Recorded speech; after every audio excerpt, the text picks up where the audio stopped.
সংবিধানের এই গ্যারান্টিটাই তো আজ পর্যন্ত 53 বছরে তো আওয়ামী লীগ বিএনপি জাতীয় পার্টি ক্ষমতায় আসছে, তারা তো দিতে পারে নাই জনগণকে। সাংবিধানিক অধিকারটাই তো দিতে পারে, যে মৌলিক অধিকার হলো সংবিধানের গণতন্ত্রের মূল কথা, সেই মূল কথাটাই তো আমাদের দিতে পারে না। দেখি অনির্বাচিত সরকার, তারাও তো বলে যে আমরা নির্বাচিত সরকার, তারাও তো বলে দিয়ে। অতএব নির্বাচন কখনোই গণতন্ত্র বর্তমান প্রেক্ষাপটে গণতন্ত্র দিতে পারবে না। আর নির্বাচন করে গণতন্ত্রের কি উপাদান কি শুধু নির্বাচন? এখন আপনার বুঝতে হবে যে আমাদের দেশের রাজনৈতিক দল কখনোই আইনসম্মত ভাবে গঠনও হয় না, আইনসম্মত ভাবে চর্চাও হয় না। আমার কথা হচ্ছে যে আমরা আমাদের যে সংবিধানটি আছে, আমরা 10 মাসে কিন্তু আমাদের সংবিধান আমরা তৈরি করেছি 72-এ। 53 বছরেও কিন্তু আমরা সংবিধানটা খুলে দেখি নাই এটার ভিতরে কি আছে। এই সংবিধান হলো একটা ফ্যাসিস্ট সরকার তৈরির কারখানা। এখানে হলো আপনার যে প্রধানমন্ত্রীর যে ক্ষমতা দেওয়া আছে, তাতে সে মন্ত্রী, উপমন্ত্রী, প্রতিমন্ত্রী নিয়োগ এবং অবসান তার একক ইচ্ছা। তারপরে আপনি সংসদে যদি সব প্রধানমন্ত্রী হয়ে থাকে, তার একটা দল আছে, সেই দলের যে 70 অনুচ্ছেদ রয়েছে, সেই অনুচ্ছেদে তিনি সমস্ত তার দলীয় যত এমপি আছে তার মুখাপেক্ষী হয়ে থাকবে, জনগণের মুখাপেক্ষী না। দলের মুখাপেক্ষী হওয়ার জন্য 70 অনুচ্ছেদ। এই 70 অনুচ্ছেদ দিয়ে আর 142 আছে আমাদের সংবিধান সংশোধন। এই 70 আর 142 যদি একসাথে হয়, তাহলে এই বাংলাদেশকে বিক্রি করতে 10 মিনিট লাগবে।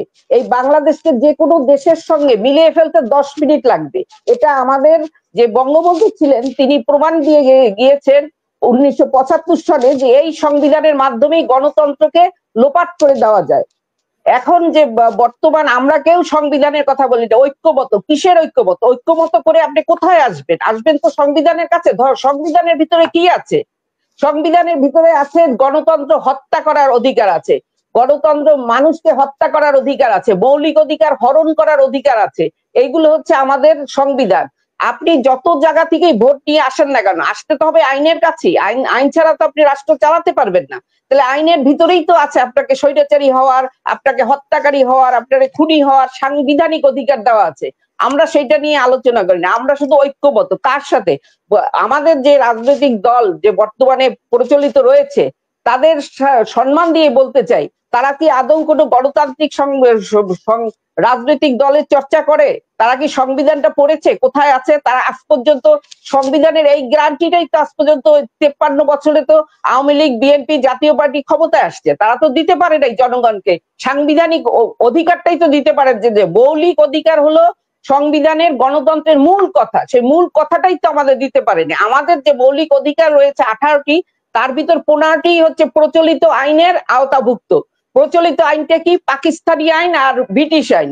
যে আইনের বিরুদ্ধে আমাদের পূর্বপুরুষরা লড়াই করে গেল, সেই পাকিস্তানি বর্জ্য আর ব্রিটিশ বর্জ্য দিয়ে এই সংবিধানের ধারা উপধারাগুলো চালানোর চেষ্টা করা হচ্ছে। অর্থাৎ একটি পরাধীন দেশের কাঠামোর উপরে একটি স্বাধীন দেশ স্থাপন করে বারবার আমরা রক্ত দিয়েছি, সাধারণ মানুষ রক্ত দিয়েছে, লাশ দিয়েছে, তারপর মানুষ গণতন্ত্র দেখতে পারে নাই। গণতন্ত্র কখনোই দেখতে পারবে না যতক্ষণ না একটি অগণতান্ত্রিক সংবিধান আমাদের মাঝে থাকবে, অগণতান্ত্রিক আইন কানুন আমাদের ভিতরে থাকবে, তা কখনোই গণতন্ত্র দিতে পারবে না।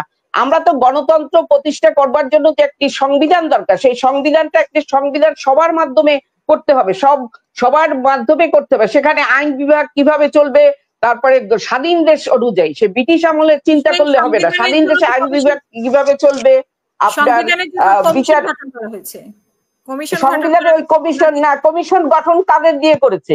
তারা কারা? রাজনৈতিক দলই তো সংবিধান পড়ে না। সংবিধান চর্চা রাজনৈতিক দল করে বলতে পারবে? তাদের সেন্ট্রাল কমিটি, তাদের থানা কমিটি, তাদের জেলা কমিটি, তাদের উপজেলা কমিটি, ইউনিয়ন কমিটি, বিজ্ঞ সদস্যবৃন্দ কেউ আছে? তাদের যে আইনজীবী পরিষদ আছে, তারা কি পড়ে? তারা কি এগুলো নিয়ে ভাবে?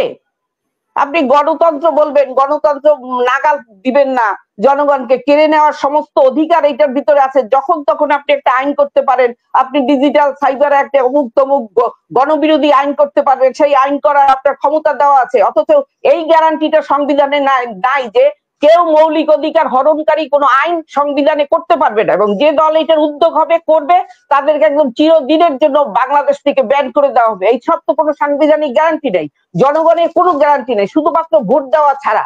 একটা ভোট দেওয়া, সেইটাও দেখছেন যে 17 বছর। এই যে নির্বাচনের কথা যে বলে 17 বছর কি নির্বাচিত সরকার ছিল না? হাসিনা কি অনির্বাচিত সরকার? তারাও তো বলে যে আমরা নির্বাচিত সরকার, তারাও তো বলে দিয়ে। অতএব নির্বাচন কখনোই গণতন্ত্র বর্তমান প্রেক্ষাপটে গণতন্ত্র দিতে পারবে না। আর নির্বাচন করে গণতন্ত্রের কি উপাদান কি শুধু নির্বাচন? গণতন্ত্র গণতন্ত্রী, আর নির্বাচন হচ্ছে গণতন্ত্রের চর্চা। আগে তো আপনি ঘরটা তৈরি করবেন, আপনার বিচার বিভাগ কেমন চলবে, নির্বাহী বিভাগ কেমন চলবে, আপনি যে ট্যাক্স ছাড়া তো রাষ্ট্র চলে না, ট্যাক্সের ব্যবস্থাপনাটা কি হবে, দৃশ্যমান কিভাবে হবে, এইসব আমরা কিছু না খুঁজে ঐক্যমত, কার সাথে কার ঐক্যমত, জনগণের সাথে জনগণের ঐক্যমত হয়, দলের সাথে দলের কি ঐক্যমত হবে? তারা তো নিজেরাই তো সংবিধান মানে না, ভোট মানে না, সংবিধান মানে না। এরা তত্ত্বাবধায়ক সরকার কি? তত্ত্বাবধায়ক সরকারটা চাচ্ছে কেন? আপনার বুঝতে হবে, একটা নির্বাচিত সরকার তত্ত্বাবধায়ক সরকার চাচ্ছে। কে চাচ্ছে? আওয়ামী লীগও চেয়েছে, বিএনপিও চেয়েছে, জাতীয় পার্টি, জামাত সবাই চেয়েছে তত্ত্বাবধায়ক। একবার পক্ষে, একবার বহাল করো, বাতিল করো, একবার কায়েম করো, একবার বাতিল করো। এই খেলা তো খেলতে যে আমরা অনেক লাশের জন্ম দিয়েছি, সাধারণ মানুষের লাশের জন্ম হয়েছে, কোন নেতা নেত্রীর কোন লাশের জন্ম হয় নাই।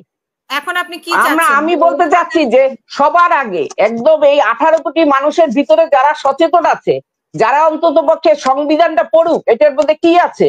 এইখানে দেখেন একজন প্রধানমন্ত্রী 48(3) দ্বারা করা হয়েছে, রাষ্ট্রপতির নামে আপনার সবকিছু নিয়োগগুলো দেওয়া হয়, কিন্তু এখানে দেওয়াই আছে 48(3) যে প্রধানমন্ত্রীর সাথে পরামর্শ ছাড়া রাষ্ট্রপতি কিছু করতে পারবে না, অর্থাৎ প্রধানমন্ত্রী সব।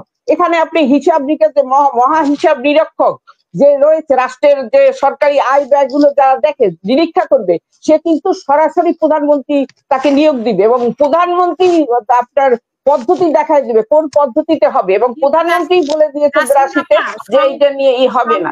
আপনার এই সংবিধান কমিশন, সংবিধানটা তো ওইভাবে পড়ে না।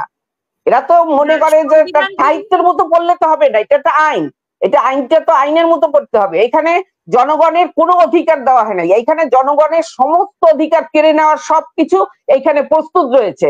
আপনি নির্বাচন করে আসবেন, সংসদে বসবেন, সংসদে বসে যদি আপনার হাতে এই 2/3 সংসদ সদস্য থাকে, আপনি আজকে পাকিস্তান বানায় দেবেন, কালকে ভারত বানায় দেবেন, পরশুদিন আমেরিকা বানায় দেবেন। এর নাম তো গণতন্ত্র হতে পারে না, এটা তো নির্বাচন হতে পারে না।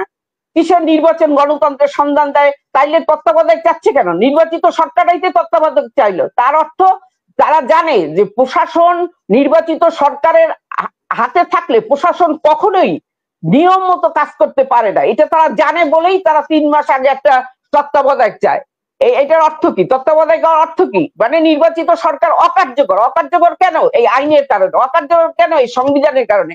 আমাদের আধিপত্যবাদী শক্তি কখনোই চায় না বাংলাদেশ একটি গণতান্ত্রিক রাষ্ট্র হোক, বাংলাদেশ একটি শক্তিশালী গণতান্ত্রিক কাঠামোর উপরে হোক, তাইলে তো তারা লুটপাট করতে পারবে না।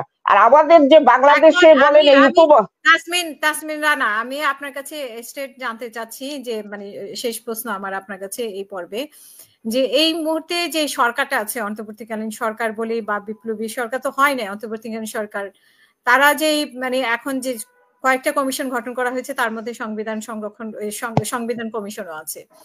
এখন যে পরিস্থিতি দাঁড়িয়েছে, এই পরিস্থিতিতে আপনি কি চাচ্ছেন? মানে স্থানীয় সরকার নির্বাচন নাকি সংস্কার, মানে এই তিনটে নিয়েই তো মানে বিতর্কটা হচ্ছে এখন। তার এখন আপনার বুঝতে হবে যে আমাদের দেশের রাজনৈতিক দল কখনোই আইনসম্মত ভাবে গঠনও হয় না, আইনসম্মত ভাবে চর্চাও হয় না। এরা এখন বাংলাদেশে এখন মাস্তান হিসেবে পরিচিত হয়ে গেছে অলরেডি। পার্টি লিডার আর গ্যাং লিডার এটা আলাদা করতে হবে। পার্টি লিডার হবে, সংবিধানে পার্টির একটা সংজ্ঞা দেওয়া আছে, পার্টির সংজ্ঞা অনুযায়ী মানে কম্বিনেশন অফ থিঙ্কিং, মানে আপনার একটা চিন্তাধারাটা কম্বাইন্ড হতে হবে। আমি বললাম আমি বড় পদে আছি, আমি বলে দিলাম হয়ে গেল, এটার নাম পার্টি না, এটা হলো ডাকাত দল। ডাকাতের সর্দার একজনকে বলবে, সবাই সেটা করবে। আর পার্টি করতে গেলে আপনার গণতন্ত্রের চর্চা করতে হবে। চর্চা করতে হলে আপনি উপর থেকে আস্তে আস্তে সেই মতামতটা উপরে যাবে, তারপরে উপরে যারা আছে তারা কথা বলবে। এইভাবে হলো পার্টির যেটা সারা পৃথিবীতে চলছে।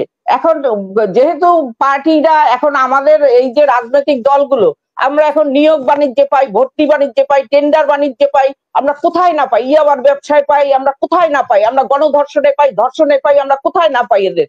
অতএব এই যে রাজনৈতিক দল দিয়ে আপনি গণতন্ত্র করবেন, সেইটা দিয়ে নির্বাচন করবেন, নির্বাচন করে জনগণকে উদ্ধার করবেন, তার অন্তর্বর্তীকালীন সরকারের এখন যে সরকার আছে তার প্রথম কাজই হচ্ছে এই সংবিধানটাকে একদম গণমুখী করা। 5টা 10টা পয়েন্ট নিয়ে একদম এইটাকে একদম জনগণের হাতে পৌঁছে দেওয়া, জনগণের ইচ্ছায় সংবিধান চলবে, এমপিদের ইচ্ছায় না, এইভাবে করতে হবে। যে এমপিরা আপনার সংসদে জাতীয় স্বার্থ বিসর্জন দেবে তাকে আপনার রিকল করে সরিয়ে আনতে হবে। যদি প্রধানমন্ত্রী রাষ্ট্রদ্রোহী হয়ে থাকে, সংবিধান লঙ্ঘনকারী হয়ে থাকে, তার কি শাস্তি, তার বিধান সংবিধানে দিতে হবে। এমনি ভাবে আপনার আমরা যদি সরকারকে কিভাবে লাগামের ভিতর রাখা যায় তার দাবি হলো গণতন্ত্র, সেই সিস্টেম আমাদের চালু করতে হবে। আর সেইটার জন্য এখনই সময়, এই সংবিধানটাকে অচিরেই 10 মাসে যদি করতে পারে, এখন এই আবর্জনা পরিষ্কার করতে তো 10 দিন লাগার কথা না। এখন তো সবার মাথায় এটা সম্পর্কে বুদ্ধি আছে, কমিশন যখন গিয়েছে নিশ্চয়ই তারা অনেক বিজ্ঞ লোক, তারা যদি গণমুখী করতে চায় এটাকে ইজিলি করতে পারে। এখন আপনি জাতীয় নিরাপত্তা কাউন্সিল করতে হবে, সুপ্রিম জুডিশিয়াল কাউন্সিল করতে হবে। এই সংবিধানটা নতুন করে সংবিধান পরিবর্তন করবে কেন? এইটা নতুন করে গণমুখী করে তারপরে জনগণের কাছ থেকে সমর্থন এনে তারপরে এটা হবে, সেই সিস্টেম হবে। একবারে সংবিধান নিয়ে মাঠে নামতে হবে, সোজা কথা। সংবিধানটা জনগণের দলিলটা আজ পর্যন্ত কোনো রাজনৈতিক দল কোন রাষ্ট্র করায় না। এটা হলো জনগণের সঙ্গে রাষ্ট্রের সম্পর্ক। এই দলিলটা হচ্ছে সংবিধান। মোট কথা ছোট ভাষায় বললাম, এর ভিতরে সরকার কিভাবে চলবে, বিচার বিভাগ কিভাবে চলবে, সবকিছু থাকবে, কিন্তু মেইন কথা হচ্ছে রাষ্ট্রের দলিল, এটা হলো জনগণের দলিল। কিন্তু জনগণ জানে না, তাদের যে দলিল হয়ে গেল, তারা 5 বছর পর পর একটা সিল দিচ্ছে, 5 বছর পর পর সরকার পরিবর্তন হয়, রাষ্ট্র তো পরিবর্তন হয় না। তাহলে কেন রাষ্ট্রের সব খুঁটিগুলো ঠিক না করে আপনি শুধু নির্বাচন দিবেন আর রক্ত ঝরাবেন, আবার আকাম করবে, আবার রক্ত ঝরাও, লুটপাট করবেন, তার হিসাব নাও, এগুলো এইভাবে চলতে পারে না। আপনি আমাদের রাষ্ট্রের যে আয় ব্যয় যে করা, এই যে লাখ লাখ কোটি কোটি টাকা যে লুট করে, এটার উৎসটাই হচ্ছে ট্যাক্সেশন থেকে, তারপরে বিভিন্ন ইনকাম থেকে এই লুটপাটটা হচ্ছে। এই লুটপাটটার গতি আমরা কেউ জানি না, কোন রাজনৈতিক দলের নেতা নেত্রী বলতে পারবেন এটার গতিপথটা কি। শুনবো আপনাকে আবারও অসংখ্য ধন্যবাদ। অতএব ব্যক্তি পূজা না, এখানে আইনের পূজা করতে হলে এটা সংবিধান করতে হবে। গণতন্ত্র আইনের পূজা করে, ব্যক্তি পূজা করে না। আমাদের এখানে পরিবারতন্ত্র, ব্যক্তিতন্ত্র সবকিছু মিলে জনগণকে শুধু লাশ আর রক্ত দিতে হচ্ছে বারবার, এবং আবার দিতে হবে যদি এই সংবিধান পরিবর্তন না করে। এবং যারা এই সংবিধান নিয়ে কথা বলে তাদেরকে অবশ্যই বলতে হবে যে সংবিধানটা তারা পড়েছে কিনা, কোন কোন ধারায় পড়েছে, কোথায় পাবলিকের, আমাদের জনগণের অধিকার কোথায় আছে, রাষ্ট্রের রাক্ষসী চেহারাটা কোথায় আছে, এটা বের করতে হবে। আপনাকে শুনবো। অসংখ্য